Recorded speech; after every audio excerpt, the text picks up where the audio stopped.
Yang saya hormati hadir di sini, khusus teman-teman dari ITERA yang hadir, terima kasih atas dukungan dan supportnya, atas pengabdiannya dari perguruan tinggi untuk Tanggamus. Juga hadir dari provinsi, dari Cipta Karya ada Pak Beli, dari Bapeda dan ada Ibu Ida Susanti dan rekan, dari lingkungan hidup Ibu Witias. Ibu Witias ini sudah dikenal sebagai champion untuk urusan lingkungan. Tepuk tangan untuk dia. Ini trik supaya mudah. Satu kamar dimudahin sama dia. Juga dari SDM ada Pak Is Evanda yang hadir. Juga dari mana lagi, dari provinsi. Habis dari provinsi ya. Terus ya.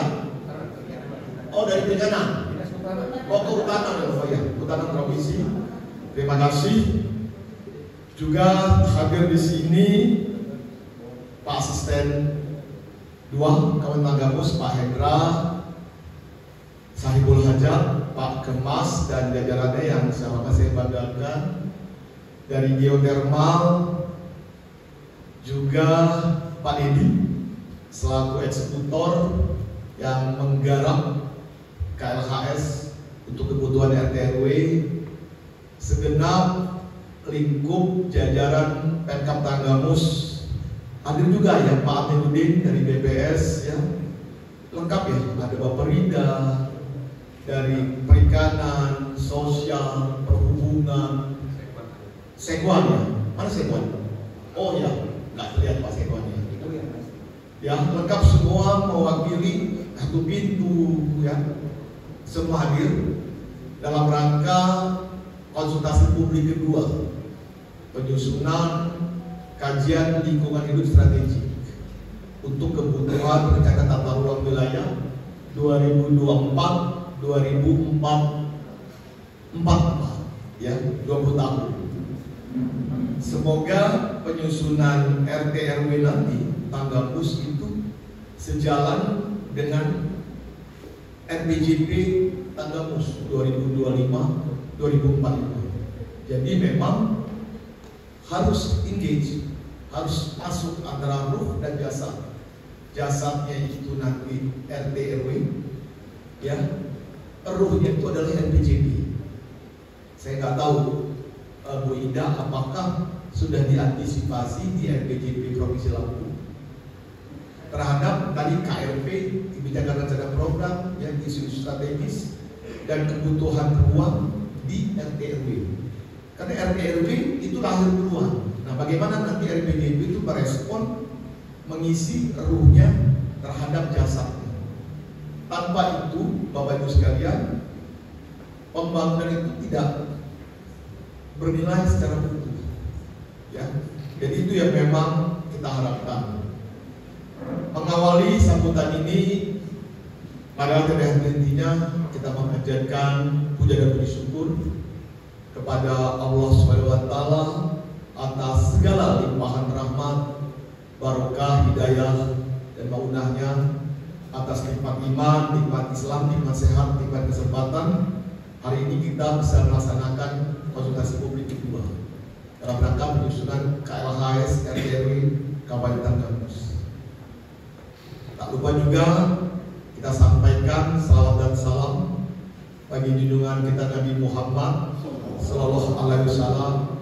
Insya Allah kita semua memperoleh syafaatnya di yaumil akhir. Amin ya rabbal alamin. Bapak Ibu yang saya hormati, bicara KP2 ya, yang sebetulnya merupakan rangkaian. Di fase pertama itu ada pembentukan kelembagaan, pokjanya. Lalu di fase keduanya penyusunan identifikasi apa saja yang menjadi isu-isu strategis terhadap pembangunan berkelanjutan. Seperti sepertinya ini fase ketiga ya, untuk merumuskan terhadap hasil identifikasi pembangunan berkelanjutan dan isu-isu strategis. Sampai nanti berlanjut ke fase keempat, bagaimana kualitas terhadap dokumen itu. Baru nanti diperdakan dia menjadi suatu peraturan daerah RT RW. Ya, ini yang dimaksud. Selanjutnya Bapak Ibu sekalian, apa itu KLHS ya? Kajian lingkungan hidup strategi. Kita samakan persepsinya. Kalau menurut Undang-Undang 32 2009 adalah menyusun analisis ya. Menyusun analisis yang sistematis, yang menyeluruh ya, yang partisipatif untuk prinsip pembangunan berkelanjutan ya, prinsip pembangunan berkelanjutan yang menjadi pedoman dasar yang terintegrasi dengan pembangunan kewilayahan dan kebijakan rencana program. Benar nggak? Salah? Betul ya? Moga-moga masih ingat ya, kira-kira seperti itu. Apa yang bisa dimaknai dari pemahaman KLHS menurut Undang-Undang 32 2009? Saya mulai dari atasnya dulu. Dari atas, bagaimana kita melihat kejadian pembentukan bumi dan langit. Ya, izin saya beragama Muslim, saya mengacu kepada Quran. Ya, di Al-Baqarah itu sudah jelas disampaikan ayat ke-22 dan 29, kuciptakan bumi, kuciptakan langit, dari situ turunlah hujan dan tumbuh-tumbuhan untuk kemakmuran. Janganlah engkau mengadakan tandingan lagi. Ada lagi di Ali Imran, saya ingat itu ada ya, 190 191. Inna fil khalqis samawati wal ardi wa ikhtilafil laili wan nahari la ya'ti bi ulil albab. Iya kan? Ayat itu kan. Berapa ya? Tak kalah sama Ustaz. Akan bacakan. Ya Pak. 190 191 Pak. Ada adukan ya, 38 Ajesiyah. Terus lengkap Bapak Ibu sekalian, dalam Quran itu yang intinya kuciptakan bumi dan langit itu sebagai tanda-tanda kebesaran. Ya, kuciptakan bumi dalam 6 masa. Itu dalam Al-Quran. Bagaimana kita menafsirkan ayat-ayat mukammah ya, kalau mutasyabihat wallahu alam bisawab.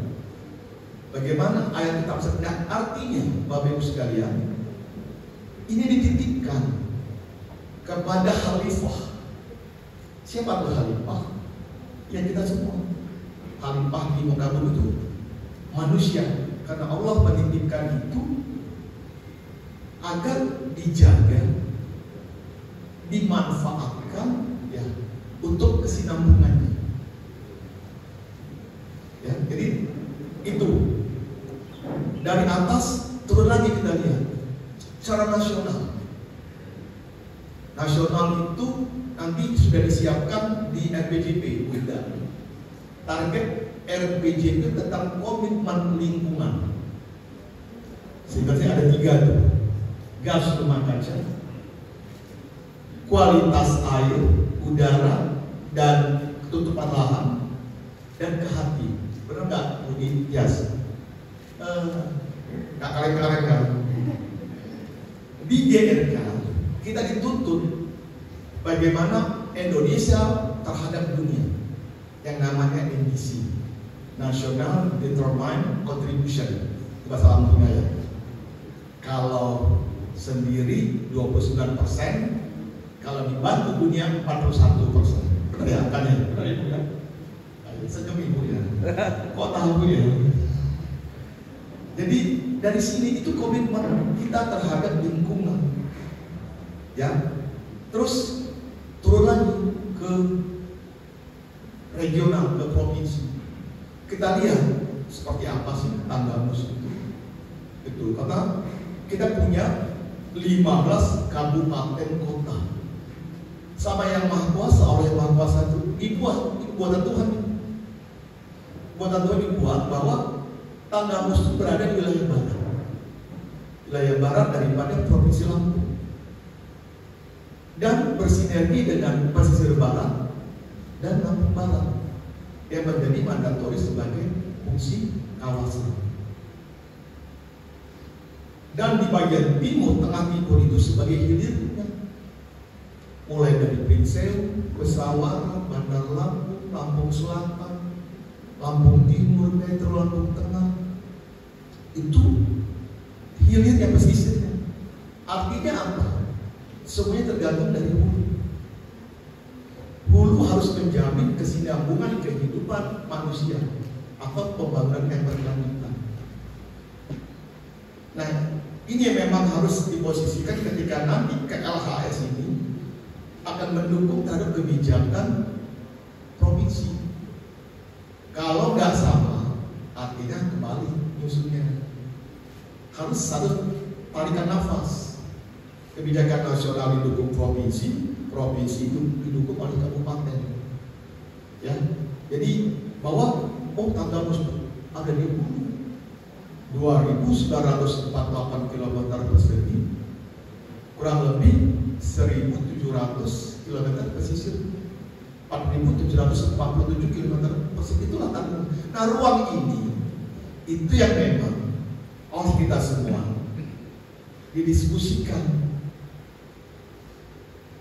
di forum ini, ya, apa namanya, Sumpun Madi, lumayan ini ya, acaranya oleh Dinas LH, jadi lumayan kata Pak Hendra, kuenya lumayan, suasananya nyaman, nggak desek-desekan, semoga yang embel-embelnya itu juga lumayan, ya, cukup diketahui oleh Pak Hendra saja yang embel-embelnya, ya. Selanjutnya, bagaimana Bapak Ibu sekalian di fase konsultasi publik kedua ini harus diyakinkan karena memang nanti akan dibuat perumusan terhadap identifikasi yang sudah dilakukan di KP1. Apa saja di KP1 tersebut?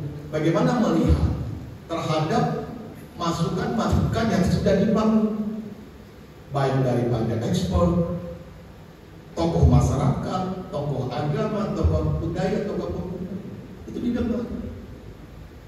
Terus siapa lagi? Dengan melihat bagaimana kondisi ekonomi, sosial, lingkungan, ini data sekunder. Apa aja dilihat? Semua kebijakan perencanaan yang sebelumnya, tata ruang, RPJP, yang sebelumnya, RPJM yang sebelumnya, ya, kalau ada RDTR, semua itu akan dikaji. Baru dilihat terhadap muatan lingkungannya. Ini yang akan menjamin terhadap ruang di kampus. Apa Pak? Ya, 6 bagian. Ada jasa ekosistem, ya, ada kehati, ada perubahan iklim, ya, apalagi ada perubahan iklim, daya dukung daya tampung, ya, ada 6 bukan? Nah, itu semua ini, apakah itu shortlist, longlist, itu akan di cross cutting. Kira-kira benar nggak nanti menjawab tantangan ke depan 20 tahun ke depan terhadap ruh yang ada di RPJP 2025-2025. Kalau kelebihan, ruh yang kelebihan nggak masuk, itu namanya tidak sesuai dengan daya dukung daya tampung. Itu aja. Nah, bagaimana nanti meng-cross cutting-nya? Itu nanti dibantu dari perguruan tinggi. Ya, apa yang paling simpel kita lihat untuk kampus? Seringnya terjadi bencana. Ya kan? Musim hujan lu kena, kemarau lu kena. Pertanyaannya, kapan Pak tidak kena? Nah, ini yang sulit. Musim kemarau, panen kebakaran. Musim hujan, panen longsor, panen banjir. Bagaimana tadi menyikapinya? Sebab semuanya ada bersahabat. Pembangunan berkelanjutan itu pembangunan yang berkesinambungan. Orang akan merasa aman, nyaman ada di kampus. Saya nggak tahu berapa KLHS Bandar Lampung itu dia setuju. Kalau saya bilang sudah oversaturated, sudah nggak apa-apa. Itu kenapa kita sudah menggagas bagaimana membangun aglomerasi metropolitan Lampung Raya. Pada Lampung dengan surrounding area dengan sekitarnya, Lampung Selatan, Pesawaran, Metro itu butuh. Itu udah jadi. Pada Lampung itu 1,2 juta. Tadi pagi saya lewat, orang masuk bawa motor, masuk kepada Lampung pagi. Dari sini, mulai dari Prinsewu, efektifnya Pesawaran itu masuk. Ada yang mau kerja, cari nafkah, ada yang punya urusan, itu masuk. Nanti mereka sore pulang. 1,2 katakanlah hampir 2 juta yang beraktivitas di Bandar Lampung. Butuh sanitasi, butuh air, butuh fasilitas transportasi, butuh semua, dan akhirnya mendapatkan kejenuhan. Ya. Nah, bagaimana dengan Tanggamus? Tadi punya ruang berapa sih Tanggamus? 662.000 jiwa. Dan semuanya melakukan aktivitas pertanian, perkebunan, peternakan, jasa, industri. Nah, semua ini dalam rangka kehidupan itu harus dijamin aman sampai ke anak cucu nanti ke depan. Itu namanya PB, pembangunan berkelanjutan. Oke lah, masukin di situ SDGs, Sustainable Development Goals 2030 nanti akan berakhir. Ya, itu yang harus dilihat sehingga nanti dalam menetapkan isu-isu strategis itu pas. Oh, ini kawan-kawan di geothermal khawatir sekarang. Kemarin landslide, ya, longsor, jalan ruas di Pangkalan Padang sampai Sumber Jaya, di Pekon Antar dan Taraja. Semua serem, tanahnya terbelah tuh tanah itu, ya. Sehingga terpikirkan kita membuat trase baru, New Alamine. Nanti dengan lingkungan, dengan kehutanan, bidang marga provinsi dengan geothermal bareng bagaimana? Kenapa tadi? Ya memang terjadi satu perubahan lingkungan, ekosistemnya ada berubah. Kenapa? Lihat aja di sini, di koridor itu kopi semua.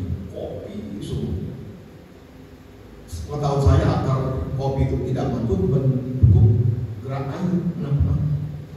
Kita butuh tumbuhan yang mempunyai fungsi ekologi. Jengkol, pete, durian, yang akarnya bisa menahan ke bawah, menahan air, sehingga tidak mendorong. Tapi apa? Siapa yang mengendalikan? Ya masyarakat udah mau asik ke situ. Bohong kalau bicara World Heritage Taman Nasional Bukit Barisan Selatan, apakah iya ada tumbuhan ekologi? Isinya kompiunin. Ya Pak ya? Oh, saya juga belum punya Pak dari Taman Nasional Bukit Barisan, dari Balai, ada sendiri dari Balai. Oke, ya. Mana Pak Kepala Pak Is? Oke, makasih. Jadi ini Balai bilang, Pak, di Lampung Barat udah rusak. Ini kan Tanggamus agak sedikit hilir, karena semuanya bermuara ke laut pada timur Lampung. Nah, ini harus diceritakan kembali. Bagaimana tadi kerusakan? Belum lagi Taman Padang. Ada orang Taman Padang ini, ya banyak ya. Tanya Taman Padang itu bisa banjir, kok tiba-tiba banjir? Shock, kancang. Saya hadir di sini, melihat semua masyarakat PLU kena korban banjir. Yang tidak memang diduga, apa karena memang debit air berlebih, apa kapasiti daripada sungai itu, sungai apa? Ogan, sungai apa? Kalpadang. Sungainya itu tidak lagi mampu menampung air. Ya kalau memang jujur, semua bangunan itu ada di bantaran sungai. Ya, jadi terus belum lagi wilayah Semangka, BNS, Wonosobo itu langganan. Ini keserap nih APBD. Teman-teman BPD rumah ini tiap minggu. Kalau di meja bupatinya segini proposal yang ingin dibenahi, ingin diperbaiki semua lingkungannya. Rumah mereka ada di pinggir sungai semua. Nah, inilah yang memang jadi apakah itu menjadi isu strategis? Dan nanti yang tahu dari perguruan tinggi, dari LSM, LNGU, semuanya yang ada, teman Walhi, BWF, semua. Speak up dong, boleh speak up, boleh. Bahwa kita sayang dengan Tanggamus ke depan. Baru kita lihat ruang itu secara pola dan struktur. Secara pola ada namanya lindung, ya Bu ya. Ada budidaya, kawasan budidaya lindung. Lindung Taman Nasional, hutan lindung di situ ya. Lengkap semuanya. Ini pastikan nanti dalam mendeliniasi. Kenapa? Karena Tanggamus juga harus berkesinambungan membutuhkan investasi orang ke Tanggamus. Nah, kira-kira seperti apa memastikan itu agar tetap berkesinambungan? Investasi tetap tumbuh, tapi tidak berdampak secara berlebihan terhadap itu. Kenapa? Pak, di atasnya ada ini, ada undang-undang cipta kerja, Omnibus Law, yang memang memberikan kemudahan. Maka saya bilang teman-teman kehutanan, undang-undang yang lama apakah satu huruf dengan undang-undang yang baru? Kawan-kawan kehutanan itu rimbawan. Paradigmanya adalah rimbawan, menjaga luasan hutan, ketutupan lahan hutan. Dulu, sekarang paradigma hutan untuk investasi. Kemarin kita bicara risol di Saraton, risol bagaimana pengamanan hutan melalui nilai ekonomi, menghindari deforestasi dan degradasi lahan, nanam kopi.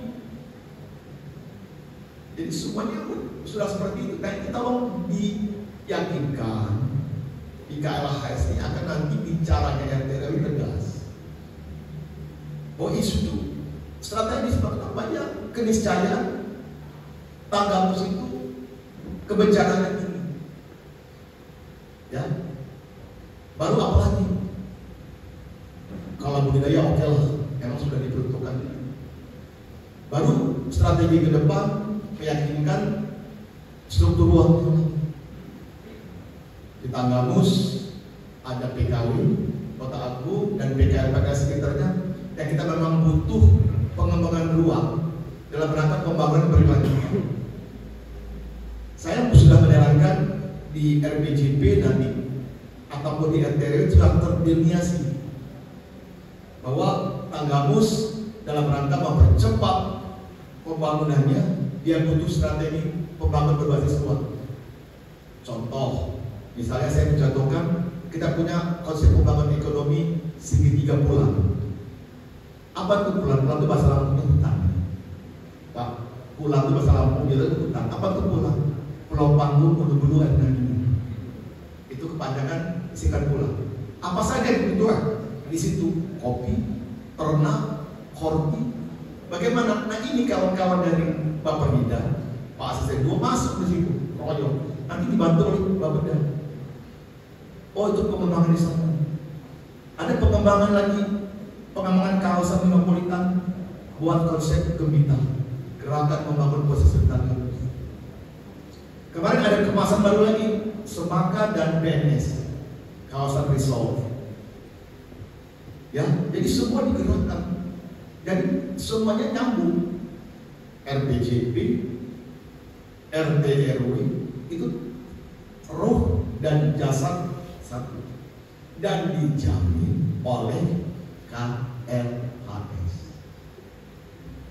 Itu fungsinya, mengkaji lingkungan strategik tadi. Dia menganalisis secara menyeluruh, ya, secara sistematis, ya, partisipatif terhadap pembangunan, prinsip pembangunan berkelanjutan. Ya, baru nanti setelah semuanya dipelajari di KP2 ini, bagaimana nanti tidak salah dalam menetapkan isu-isu strategis. Ya, dengan melihat kebijakan rencana program nasional itu teknisnya bolong resort seperti apa. Saya pengen lihat nanti apa sih yang paling super prioritas. Ya, kebencanaan, ekonomi, kemiskinan, atau pinjam dari SDGs. no property, tanpa kelapa. Sekarang kan lagi asik tentang ketahanan pangan. Kita sama-sama dari pusat ke bawah, no hungry kalau di SDGs itu intinya ketahanan pangan. Kenapa? Ini terkaitan dengan politik. Saya lihat ada nggak calon kepala daerah yang mengusung tentang ketahanan pangan? Apakah di ruangan ini ada tim tanya calon kepala daerah? Saya nggak tahu. Masukkan itu ketahanan pangan. Seperti apa konsepnya ketahanan pangan di tangan harus? Itu bagus. Karena di sini salah satu mandatori ketahanan pangan. Ya Bu ya. Jadi ketahanan pangan seperti apa terhadap daya tampung yang tersedia di Tanggabus. Karena Tanggabus secara ekonomi dia adalah pertanian. 2 dan 38%. Di situ ada tanaman pangan. Kita punya padi ya. Padi itu nanti supaya Ibu tahu itu ada di Wonosobo nomor 1, ada di Pulau, ada di Punggung, ada di Semakau, ada di Talambanan, ada di Gizi. Apalagi yang tanamnya di situ. Jagung itu sudah ada di Kobar. Ya tidak begitu masif loh jagung. Padi, jagung, kedelai ada enggak? Apalagi tanamnya. Nah itu memang harus dibesarkan. Jadi KLHSG memang bicara di vision ya untuk menjaga terhadap tata ruang ya. Nah, nggak main-main Bapak Ibu sekalian, tata ruang ini memang nanti finalnya menjadi suatu peraturan daerah dan tidak boleh dilanggar. Dari awal kita sudah antisipatif bagaimana kita berkomitmen untuk menjaga kesinambungan, tetapi juga dengan suatu kondisi yang ramah investasi. Jalan kita buat, ya. Jalan kita buat. Kalau nanti sampai dibutuhkan jalan, bagaimana menyikapinya? Kan banyak model. Saya tahun berapa kemarin 2020 sama balai jalan itu jalan lintas barat Pak, Sedayu. Sedayu itu kan punya taman nasional, pinjam pakai. Itu taman nasional. Ada lagi nggak nanti di wilayah Tanggabus taman nasional yang memang dibutuhkan infrastruktur? Nah ini memang harus terantisipasi. Peran dinas juga udah lebih visioner. Kalau dinasnya diem aja, pasti ketika saya basing apa, jebohnya Kak Diro ini. Nah selesai, turun di bawahnya. Ini yang memang butuh ke depan bagaimana dokumen-dokumen yang disiapkan terkait perencanaan itu memang benar-benar bisa bermanfaat. Ya, nggak hanya sekedar seremonial selesai. Kemarin saya tantang kawan-kawan Inkindo, kalau minta penguatan di mana aman. Yang saya minta itu penguatan supply dari kawan-kawan Inkindo. Ya loh, kalau di mana banyak tuh proyek pemerintah banyak, swasta banyak nih. Teman-teman Inkindo sekarang ini sudah era terbuka, nggak bisa lagi istilahnya bocor. Siapkan diri sekarang maksimal, secara kompeten. Nah ke depan Bapak Ibu sekalian, tolong diyakini kembali terhadap penyusunan KLHSG bahwa nanti yang isu-isu strategis yang diperoleh itu merupakan yang super prioritas, baik ekonomi, sosial, lingkungan. Tadi kita melihat apa yang menjadi target nasional, apa yang menjadi target daerah. Jujur, kita ingin mewujudkan ekonomi hijau. Ya, ekonomi hijau. Kita juga menjaga dari target pangan kita. Luas bagus sawah kita berapa di sini? Kalau memang terganggu, di mana kompensasinya LBS kita? Kita ingin ke depan membenahi apa yang termuat dalam data KLHS dan RT/RW itu sejalan seirama dengan data yang ada di RPJMD. Tinggal nanti diuraikan dalam RPJM. Nah, RPJM itu dikawal oleh seorang kepala daerah selama 5 tahun. Silahkan bagaimana nanti kepala daerah itu dia ngolah tadi keruhnya RPJM itu seperti apa. Detilkan di situ isu pangan, isu kemiskinan, isu ketimpangan. Kenapa? Itulah ekonomi. Isu ketertinggalan. Kalau semua itu bisa diselesaikan, maka daerah itu akan cepat berkembang. Kalau tidak dilihat, dibiarkan saja, dampak sosialnya akan berkembang. Faktanya apa?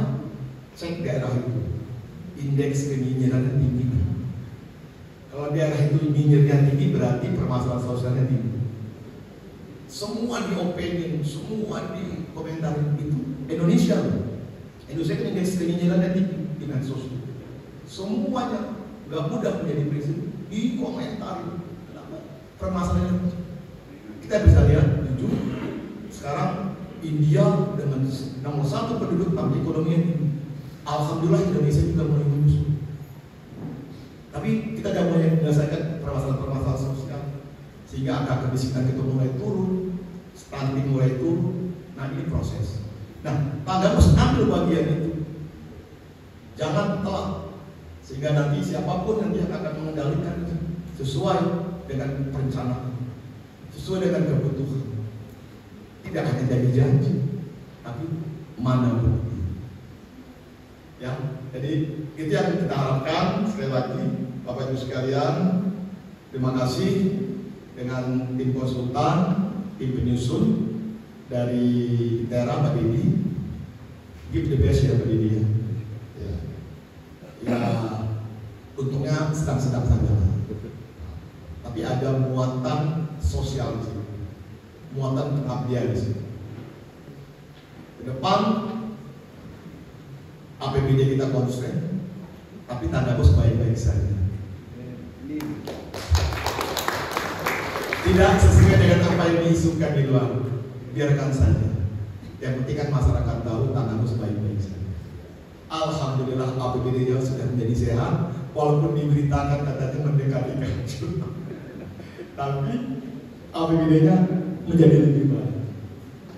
Ya, ini harus dijaga ke depan. Kenapa?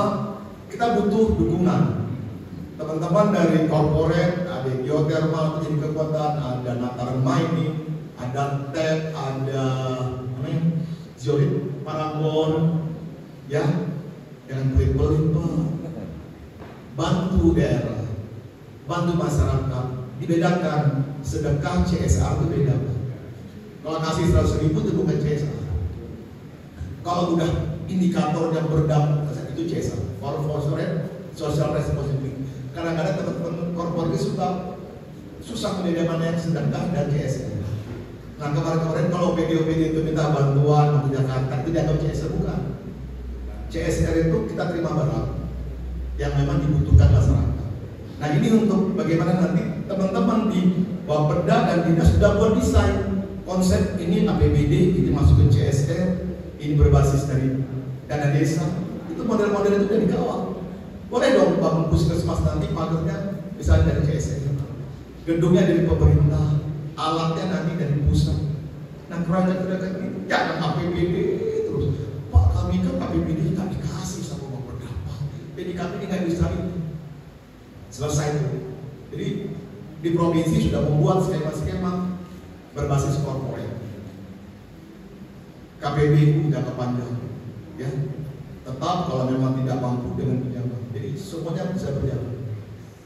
Kalau ada yang bilang jalan-jalan kita akan itu bohong. Saya yakin penuh bahwa semua APBD di Provinsi Lampung itu berdampak di bawah 10%. Provinsi ada yang kemampuan fiskalnya 53%. Itu Bu Ida sedang-sedang begini. Ya. Curhat ke saya, tagihan arisan banyak katanya, mungkin telat. Tangga Bus lebih dulu dari Provinsi Lampung. Katanya Tangga Bus APBD bermasalah. Ternyata tukiknya lebih dulu, tepuk tangan nggak buat Tangga Bus. Di provinsi itu di atas tanggal 25. Kalau kita kan sebelum tanggal 10 kan. Tapi udah habis kata Pak Argas. Bayar tagihan Pak. Bang Eka, Bang Utomo, Bang Lampung. Itu dinamika ASN. Ya, jadi skema itu disiapkan, insya Allah Tangga Bus akan lebih cepat mensikapi. Tinggal bagaimana sumber daya manusia yang ini akan terus dipush, ya SDM-nya, bagaimana SDM-nya terus diperhatikan, ya kalau memang kesejahteraannya belum maksimal, ini juga menjadi pendekatan dari pemerintah daerah. Ya. pikiran ada uang saku, apa uang transport, apa uang makan siang. Kalau memang APBD-nya mampu, tapi kita tidak boleh lengah bagaimana mewujudkan pembangunan di Tanggamus. Mungkin itu beberapa hal Bapak Ibu sekalian yang dapat saya sampaikan. Semoga semua berjalan lancar sesuai dengan timeline yang telah ditentukan oleh dinas, sehingga keberadaan KLHS ini tidak mengganggu terhadap proses penyusunan NTRW. Bu Ida, terima kasih sudah membuka tangan untuk uji klinik ya di provinsi. Cuman ada PUPR ada. Dwi, ingat udah bro. Sudah. Mana jam-jam? Ya, canda aja ya. Nanti ke Bu Ida dorong. Nanti KLHS saya yakin Bu Tias tolong dulu. Di belakang pagar itu ada siapa itu. Jangan sampai negara lainnya. Nanti SPPD-nya nggak saya teken kamu. Saya ini penguasa SPPD orang. Ini semua nih, SDM, kehutanan, semua 23 PD numpuk tiap hari naik di SPPD terus. Cuman kembali lagi naik ke doang. Ya, jadi kira seperti itu. Kalau Bu Ida saya titip RT/RW-nya Pak Dwi, ini KLHS nanti Bu Dwi udah main mantap sama saya aman Pak. Nah, nanti dipercepat ya. Termasuk tadi KLHS NDTR Belu-Belu itu bukan punya kami, punya Kementerian ATR ya, dipercepat juga. Pokoknya yang bau-bau Tanggamus udahlah ada VVIP ya. Jadi, jangan lihat orang senek-enek yang lihat mereka, lihat muka ya. Lihat muka Dewi jangan lihat Pak, jujur saya lihat muka Pak asisten aja. Saya dekat sama dia, kami sama-sama Rojali, rombongan Jali ya, sama beliau ya. Bu Ida, Pak Beli juga. Pak Beli aman ya, Tanggamus ya. Pak Beli juga warga Tanggamus. Yang dia juga berkewajiban memajukan Tanggamus, dan beliau malah bidang yang menyusun tentang tata ruang di Provinsi Lampung. Aman kan? Ada Pak Beli, ada Ibu Tias, ada Bu Ida, Bapak selesai. Kalau ada kendala laporin ke saya. Nah, nanti gue jemput di provinsi. Oke, saya pikir itu Bapak Ibu sekalian, terima kasih. Nanti diskusi ya, moga-moga lancar. Saya mohon izin tidak bisa mengikuti sampai akhir karena harus ke kantor, ada acara lanjutan. Kita sedang diskusi untuk dana fiskal ya, indeks fiskal. Kita dapat indeks tambahan dari belanja APBD. Nah ini bukti. Kasihan ya dari media kan, orang kita dikasih insentif fiskal berarti APBD-nya bagus. Yang dimintakan lain ceritanya, stunting kita bagus dikasih juga indeks fiskal. Nah, kita ingin lebih bisa mendorong apa yang menjadi kendala dan kurang kita harus. Terima kasih, mohon maaf arti dalam kata. Saya akhiri, wabillahi taufiq wal hidayah. Wassalamualaikum warahmatullahi wabarakatuh.